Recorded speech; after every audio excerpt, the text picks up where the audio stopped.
En esta presentación y en la siguiente veremos el modelo de probabilidad normal.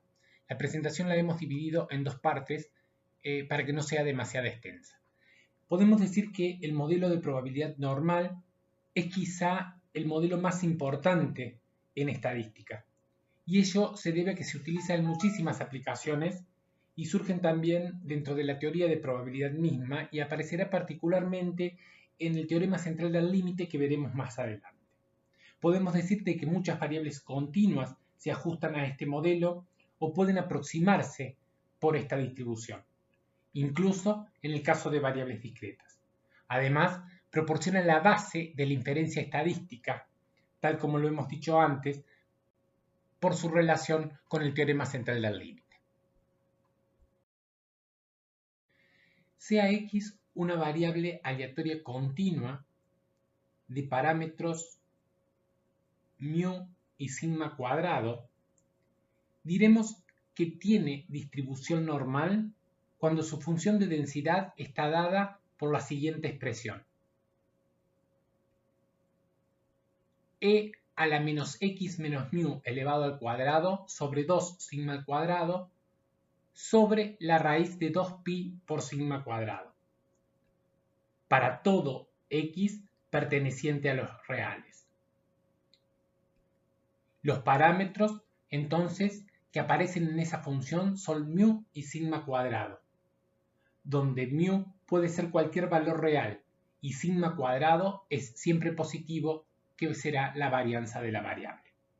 Además vemos que aparecen las constantes pi, aproximadamente representa el valor 3, 14, 15, 9 y el número e, que su valor es aproximadamente 2, 71, 82, 81. Y esa función depende de la variable x. Entonces, esa función, para ser función de densidad, sabemos que debe cumplir dos condiciones. Esto es, que f de x sea mayor o igual que 0 y la integral en todo el campo de variación de f de x por su diferencial debe ser igual a 1. Cuando cumple estas condiciones, la función de densidad diremos que x se distribuye normal con parámetros mu y sigma cuadrado y se escribe tal como lo hemos expresado ahí. El gráfico de esta función tiene forma de campana y está centrado en el valor de mu. Veremos seguidamente en mayor detalle las propiedades de esta función y de este gráfico. Entonces, para una variable x que tiene distribución normal con parámetros mu y sigma cuadrado, el gráfico que representa esa función tiene forma de campana. La función es asintótica respecto al eje x. Es perfectamente simétrica en torno a la media, que coincide con el valor modal, donde la función obviamente presenta un máximo. Coincide también con el valor de la mediana. Tiene dos puntos de inflexión, donde la función pasa de convexa a cóncava y de cóncava a convexa, en los valores mu menos una vez la desviación estándar y mu más una vez la desviación estándar. A su vez, esa campana tiene un grado de apertura según el valor de sigma. Recordemos que sigma es la raíz cuadrada de la varianza y representa la distancia entre la línea vertical que pasa por mu y cualquiera de los dos puntos de inflexión de la curva. Así, cuando sigma cuadrado es grande, entonces la campana se abre. Y si sigma cuadrado es chica, la campana se cierra. También podremos observar que si mu crece, la distribución se traslada hacia la derecha. Y si mu decrece, la distribución se traslada hacia la izquierda.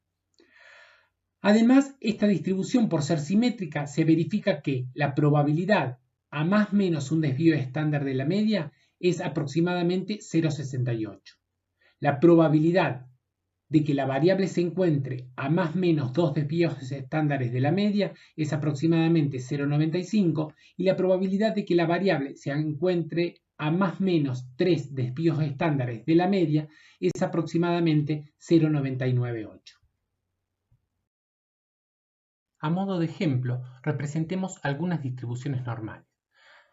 Así, acá presentamos, por ejemplo, en primer lugar una variable x con distribución normal de media igual a 25 y varianza 25.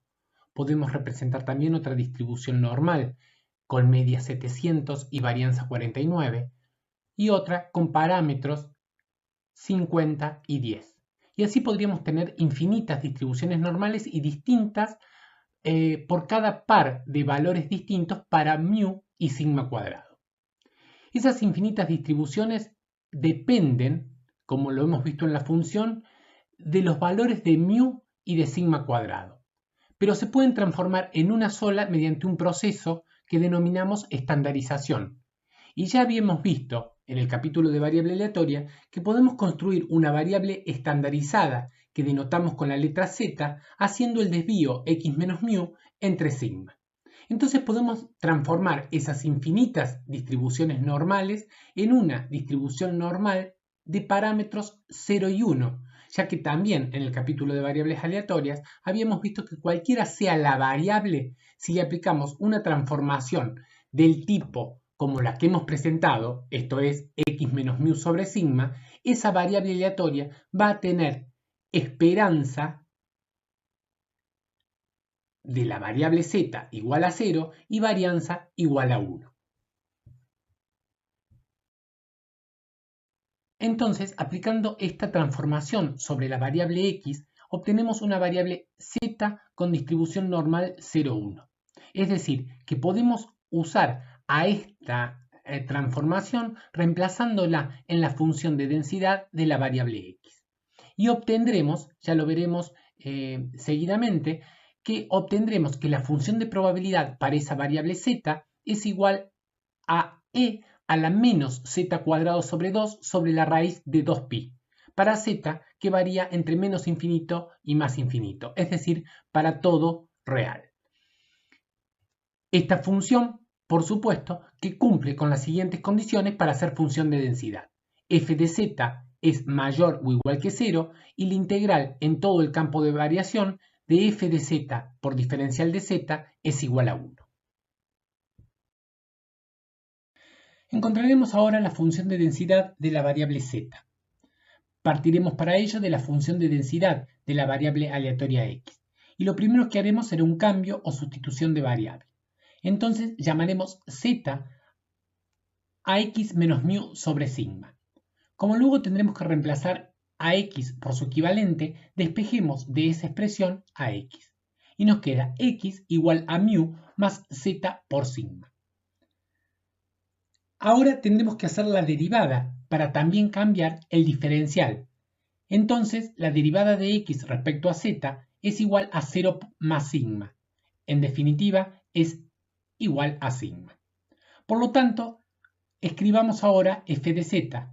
Y f de z será igual a 1 sobre sigma por la raíz de 2pi por e a la menos 1 medio por z cuadrado, multiplicado por sigma. Sigma lo tenemos en el numerador y en el denominador, por lo tanto lo podemos simplificar. Y nos queda que f de z es igual a 1 sobre la raíz de 2pi por e a la menos z cuadrado sobre 2. Con lo cual hemos encontrado la función de densidad de la variable z. Entonces, cuando tenemos una variable con distribución normal y μ es igual a 0 y sigma cuadrado es igual a 1, a esta se la llama normal estándar y se simboliza con una letra z mayúscula que utilizamos para denotar una variable que tiene esta distribución. Habíamos dicho que tanto f de x como f de z cumplen con los requisitos para ser función de densidad. Lo vamos a comprobar para f de z únicamente y diremos que quedará comprobado para f de x. Entonces sabemos que los requisitos que debe cumplir una función para ser función de densidad es que f de z en este caso debe ser mayor o igual que 0 y la integral para todo real de f de z por su diferencial debe ser igual a 1. f de z es siempre positiva. Y 2, demostraremos que la integral entre menos infinito de f de z por su diferencial es igual a 1. Partiremos entonces de lo que hemos definido como la función de densidad de la variable z y la integral para todo el campo de variación. Entonces eso lo podemos representar de manera gráfica de la siguiente manera. Tenemos la integral para todo el campo de variación que por ahora está en blanco, pero es el área bajo la curva de la normal y el eje X, y que va desde menos infinito hasta más infinito. Podemos extraer 1 sobre raíz de 2pi fuera de la integral, y a la integral para todo r de e a la menos z cuadrado sobre 2 por diferencial de z, la podemos escribir en realidad considerando que como la distribución es simétrica, la integral que queremos calcular la podemos obtener duplicando la superficie que tenemos bajo la curva desde el valor central 0 hacia la derecha. Es decir, 2 veces esa área. Entonces escribimos 2 integral entre 0 e infinito ahora de e a la menos z cuadrado sobre 2. Luego podemos hacer un cambio o sustitución de variable, llamando u al cuadrado a z cuadrado sobre 2. Como vamos a tener que reemplazar a la variable z, despejemos a partir de esa expresión lo que es z. Y z es igual a la raíz de 2 por u. Ahora tenemos que hacer la derivada para poder cambiar también la diferencial. Entonces, diferencial de z respecto de u es igual a raíz de 2.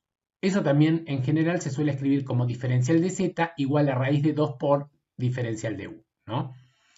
Entonces, procedemos ahora a reemplazar o a sustituir a esa variable y a la diferencial en la expresión anterior. Y nos queda 1 sobre raíz de 2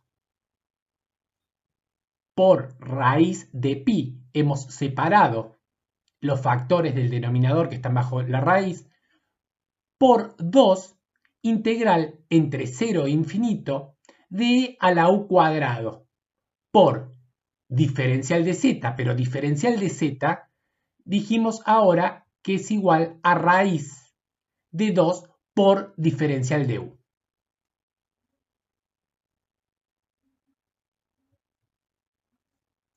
Entonces, podemos volver a escribir a ese segundo miembro haciendo 2 por raíz de 2, que lo extraemos porque es constante y lo podemos extraer fuera de la integral. Sobre el denominador que habíamos construido antes por separación, que era raíz de 2 por raíz de pi, integral entre 0 e infinito de menos u cuadrado por diferencial de u.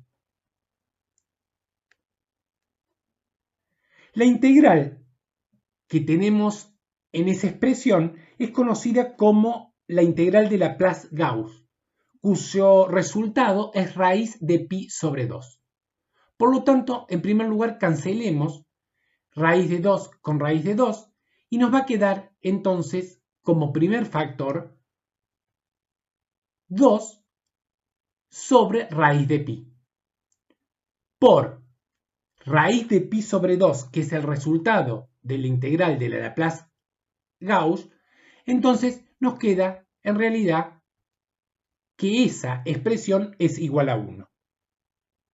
Por lo tanto, la integral entre menos infinito y más infinito de f de z por su diferencial es igual a 1.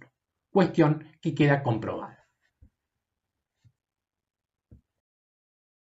Si ponemos en relación ahora el gráfico de una variable x con distribución normal de parámetros μ y sigma cuadrado con sus transformadas z de parámetros 0 y 1, podremos observar su equivalencia tanto en la forma de la distribución como en términos de los valores en el eje de las abscisas, para determinados valores que podemos considerar valores clave o valores de referencia.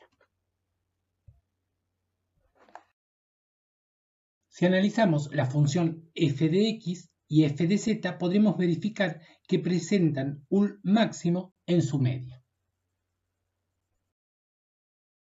Entonces dijimos que la función presenta un máximo en la media. Para la variable x presentará un máximo en x igual a mu y para la variable z presentará un máximo en z igual a 0.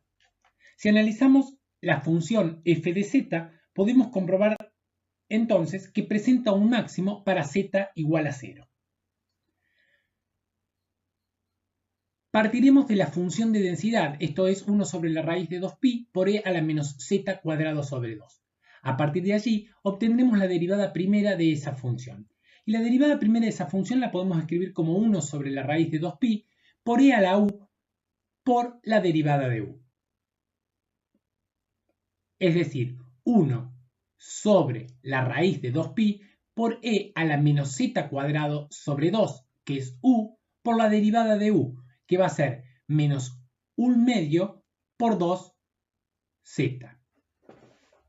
Podemos simplificar el 2 que está en el numerador con el 2 que está en el denominador y escribir a ese miembro de la siguiente forma. Menos z por 1 sobre la raíz de 2pi por e a la menos z cuadrado sobre 2. Luego, obtenemos entonces que la derivada primera de f de z es igual a menos z por f de z. Si buscamos el valor que anula la derivada primera, veremos que hay presencia de un máximo o un mínimo relativo. Es decir, la derivada primera es igual a 0 si z es igual a 0. Z igual a 0 anula la derivada primera. Resolveremos ahora o veremos la condición de segundo orden, partiendo entonces de la derivada primera de esa expresión que lo estamos referenciando como con ese punto rojo. Entonces la derivada primera de f de z dijimos que era menos z por 1 sobre la raíz de 2pi por e a la menos z cuadrado sobre 2, es decir, menos z por f de z. Tenemos ahora que tenemos una expresión que es un producto. Por lo tanto, tendremos que efectuar la derivada de un producto, que será la derivada del primero por el segundo sin derivar más el primero sin derivar por la derivada del segundo. Entonces, la derivada del primer término menos z es igual a menos 1 y la derivada y el segundo sin derivar es f de z.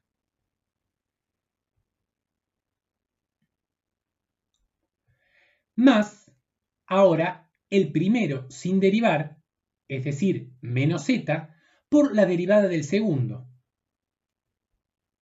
Pero observemos que la derivada del segundo no es otra cosa que la derivada de la función de densidad y que obtuvimos cuando realizamos la primera derivada, que era igual a menos z por f de z. En consecuencia, nos queda que el primer término del segundo miembro es menos f de z, más z al cuadrado por f de z. En consecuencia, esto es igual a f de z, si lo sacamos como factor común, de 1 más z cuadrado. Luego, valuamos a la derivada segunda en 0 y nos queda que es negativo. E a la 0 es 1, por menos 1 me va a dar un valor negativo sobre la constante raíz de 2pi. Eso va a ser negativo. Por lo tanto, en z igual a 0 hay presencia de un máximo relativo. Con lo cual, queda demostrado que en z igual a 0 la función alcanza un máximo. También dijimos que la función tiene dos puntos de inflexión, que pasa de convexa a cóncava y de cóncava a convexa. Para obtener los puntos de inflexión veremos un bosquejo de la demostración para la variable z. Bueno, entonces dijimos que para obtener esos puntos de inflexión se obtienen los valores de z que anulan la derivada segunda. Esos puntos de inflexión son los valores menos 1 y 1. Luego, si se calcula la derivada tercera y se la evalúa en esos puntos, se obtienen valores no nulos, lo que confirman que la función es cóncava en el intervalo menos 1, 1 y convexa fuera de ese intervalo. Es decir, el menos z igual a menos 1, la función pasa de convexa a cóncava y en el punto z igual a 1 de cóncava a